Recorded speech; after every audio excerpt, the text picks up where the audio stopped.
Your bill sir.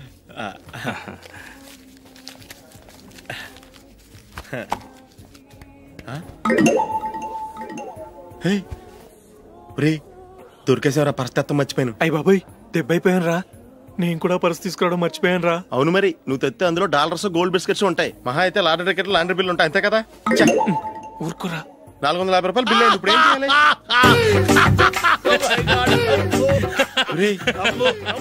అక్కడికి idea రా. నమస్తే సార్. సారీ సార్, ఆ రోజు జరిగింది మీరు ఇంకా మర్చిపోలేదు అనుకుంటాను. నేను తప్పు చేసి మిమ్మల్ని ఇరికించాను సార్. దానికి నేను చాలా ఫీల్ అవుతున్నాను సార్. సార్, ఆ రోజు నేను చేసిన తప్పుకి శిక్షగా ఈ రోజు మీ బిల్ నేను పే చేస్తాను సార్. నా బిల్లు పే చేయడానికి నువ్వెవడివి? అమ్మో, నీతో మాట్లాడితేనే డేంజర్. ఏంటి సార్ ఇది? తప్పులు చేయడం మానవ సహజం. తప్పు ఒప్పుకున్నప్పుడు మనసును ఏ మనిషి అయినా క్షమించాలి సార్. నన్ను క్షమించండి సార్.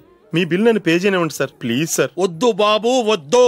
నేనే ముష్టోడు కాదు, నా దగ్గర డబ్బులున్నాయి. నా బిల్లు నేనే ఇచ్చుకుంటాను. ఒకవేళ డబ్బులు లేకపోతే ఇదే హోటల్లో పిండి రుబ్బుకుంటాను, కానీ నీ దగ్గర మాత్రం పైసా తీసుకోను. వెళ్ళు వెళ్ళు. సారీ సార్, నేను వస్తాను సార్. పదరా, మనసున్న మనుషులే లేరు. దొంగ వెతవు. ఇలాంటి వాళ్ళని నమ్మకూడదు. బిల్లు ఇచ్చినట్టు ఇచ్చి ఏదో తిరకాసు పెట్టి మోసం చేస్తారు. ఇలాంటి సమయంలోనే మనం చాలా తెలివిగా వ్యవహరించాలి, తెలిసిందా? సార్, ఏంటి? బిల్ నేను పే చేస్తున్నాను. వద్దు, నేను పే చేస్తాను, నువ్వు వెళ్ళు. ఓకే, బిల్ ఆయన ఇస్తారంటండి. ఓకే, వస్తానండి. వీడు వస్తాడని తెలిస్తే ఇంకో బిర్యానీ తినేవాని కదరా. నేను ఇంటికి పాస్లెట్కి వెళ్ళి ఉన్నా. పెద్ద పెద్ద మునగాళ్ళం చూసాం. Bill sir. ఏంటే ఇది?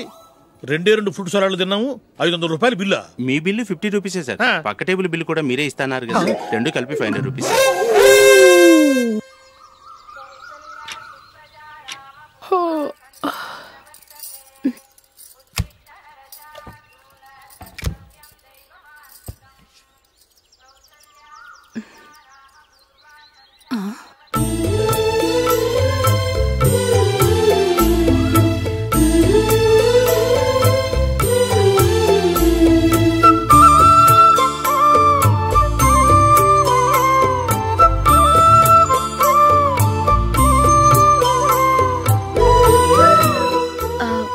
రంగుల ముగ్గు ఒకటే నాకు తెలుసు. మీరెలా వేస్తారో నేర్పిస్తే రేపటి నుంచి అదే వేస్తాను. కాఫీ రెడీ చేశాను. నేను పిల్లల్ని లేపి స్నానం చేయిస్తాను. మీరెళ్ళి అశోక్ వాళ్ళ అన్నయ్య గారికి కాఫీ ఇవ్వండి. టిఫిన్ రెడీ చేస్తాను. మీరు తొందరగా స్నానం చేసి రండి. ఈ చద్దన్నం బయటపడేమ్మా. బయట పారేయడం ఎందుకు? నేను దీన్ని రుబ్బి వడియాలు పెడతాను.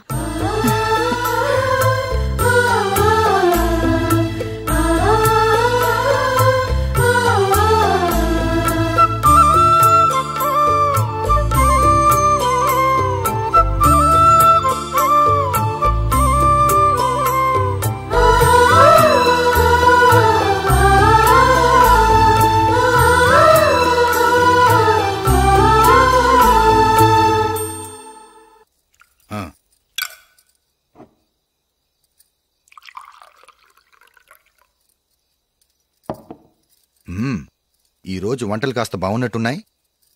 ఇవన్నీ ఆ జూలీ చేసిందండి.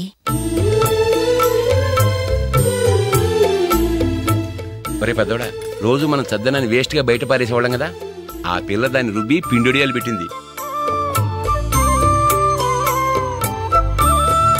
మమ్మీ, ఇది అర్థం కావట్లేదు, కొంచెం చెప్పువా. నేనేమన్నా ఖాళీగా ఉన్నానా? వడ్డిస్తున్నాను కదా, తర్వాత రా. ఏది ఆ ఒడియాలు ఎలా ఇవ్వు.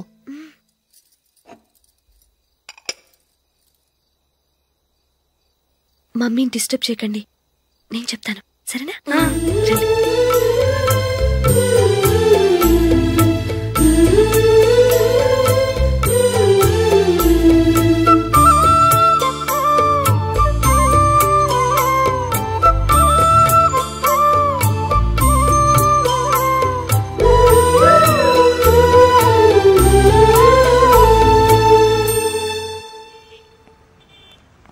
ఎందుకు జూలీ, మీ నాన్నగారు ఇన్సూరెన్స్ డబ్బుతో ఈ కెమెరా కొంటాం?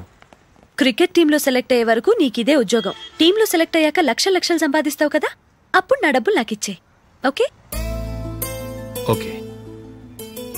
స్కూల్కి టైం అయింది, వస్తాను. బాయ్. రండ్రా.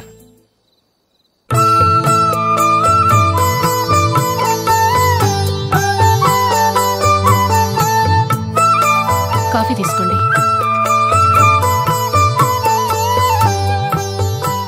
కాదు, నేను చెప్పిందే కరెక్ట్. నేను చెప్పిందే కరెక్ట్. మీ ఇద్దరు కాదు, నేను చెప్పిందే కరెక్ట్. దేని గురించి పిన్ని గారు మీ ఆర్గ్యుమెంట్? ఏమీ లేదు హేమ. సీతారాములు తొలి దీపావళి ఎక్కడ జరుపుకుంటారంటుంది విశాలాక్షి. ఒక్క సీతారాములేంటి, పెళ్లైన వాళ్ళెవరైనా తొలి దీపావళి అమ్మాయి వాళ్ళింట్లోనే జరుపుకుంటారు. వాళ్ళని బట్టి చూస్తే వీళ్ళ దీపావళి కూడా మిథిల్లోనే జరుగుంటుందంటున్నాను నేను. తప్పు అంటుంది శశికళ. తప్పుగాక మరేంటి, మిథిల్లో ఎలా జరుపుకుంటారు? పెళ్ళవగానే వాళ్ళు అడవికి వెళ్లేదా? తొలి దీపావళి అక్కడే జరుపుకొని ఉంటారు. ఆ కారడవుల్లో దీపావళి ఎలా జరుపుకుంటారు? 14 సంవత్సరాలు వనవాసం ముగిశాక అయోధ్యకు వచ్చి అప్పుడు జరుపుకుని ఉంటారు. మీ ఇద్దరు చెప్పింది తప్పు, నేను చెప్పిందే కరెక్ట్. కాదు, మీ ఇద్దరు చెప్పిందే తప్పు, నేను చెప్పిందే కరెక్ట్. నేను చెప్పిందే కరెక్ట్ కాదు, నేను చెప్పిందే కరెక్ట్. ఒక్క నిమిషం, నేను చెప్పనా? ఆచారం అనుష్ఠానం అన్నీ తెలిసిన మేమే తెలియ కొట్టుకుంటున్నాం. క్రిస్టియన్ పిల్లవి, నీకెలా తెలుస్తుంది? ఏదో నాకు తెలిసింది చెప్తాను, తప్పైతే క్షమించండి. సరే చెప్పు. ఆంటీ, రామావతారం తర్వాత కదా కృష్ణావతారం. కృష్ణావతారంలో నరకాసురుడు చచ్చిపోయిన ఆనందంలో దీపావళి చేసుకుంటారు. దీన్ని బట్టి చూస్తే రామావతారంలో అసలు దీపావళే లేదు. అలాంటప్పుడు వాళ్ళు తొలి దీపావళి ఎలా చేసుకునుంటారు?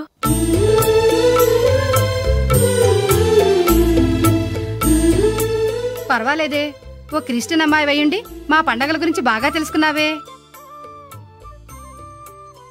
యాండి, నేనోటి చెప్తానేం అనుకోరు కదా? చెప్పు.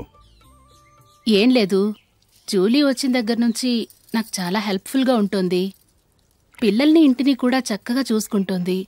మీ తమ్ముడికి కూడా జూలీ అంటే ఇష్టం కదా. వాళ్ళిద్దరికీ పెళ్లి చేస్తే ఎలా ఉంటుందంటారు? నేను అదే అనుకుంటున్నాను. ఊళ్ళో అందరూ వీళ్ళ గురించి ఏదేదో వాగుతున్నారు. వీళ్ళకి ముడి పెడితే తప్ప వాళ్ళ నోళ్ళు మూతపడవు. మీరేమంటారు నాన్న? ఇది మనం అనుకోవాల్సింది కాదురా, మీ తమ్ముడు జూలియా డిసైడ్ చేయాలి. వాళ్ళనే అడుగుదాం. మీరు మమ్మల్ని తప్పుగా అర్థం చేసుకున్నారు. చిన్నప్పటి నుంచి మేమిద్దరం ఒకటిగా పెరిగాం. అందుకని ఒకటిగా పెరిగిన వాళ్ళు ఒకటవ్వాలనుకోవడంలో అర్థం లేదు. మాకెప్పుడు అలాంటి ఉద్దేశం లేదు. ఈ రోజు వరకు మేమిద్దరం మంచి ఫ్రెండ్స్ అంతే. అంతకుమించి మా ఇద్దరి మధ్య ఎలాంటి తప్పుడు అభిప్రాయాలు లేవు.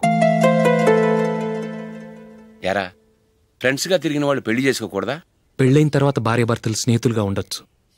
కానీ స్నేహం ముసుగులో ఆడామగా భార్యాభర్తలుగా మారాలనుకుంటే అది ఫ్రెండ్షిప్ని అవమానించినట్టు.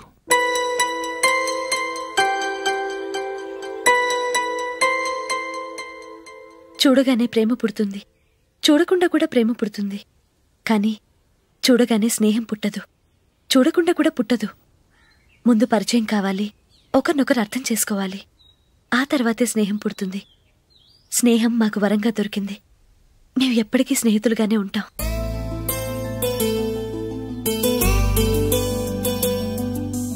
మిమ్మల్ని చూస్తుంటే చాలా గర్వంగా ఉంది. అందరిలా మీరు కూడా మేము ముందు స్నేహితులం, తర్వాత లవ్ చేసుకున్నామని చెప్పకుండా మేము స్నేహితులుగానే తిరిగాం, స్నేహితులుగానే ఉంటామని స్టబన్ గా చెప్తున్నారు. హ్యాట్స్ ఆఫ్ రా, హ్యాట్స్ ఆఫ్.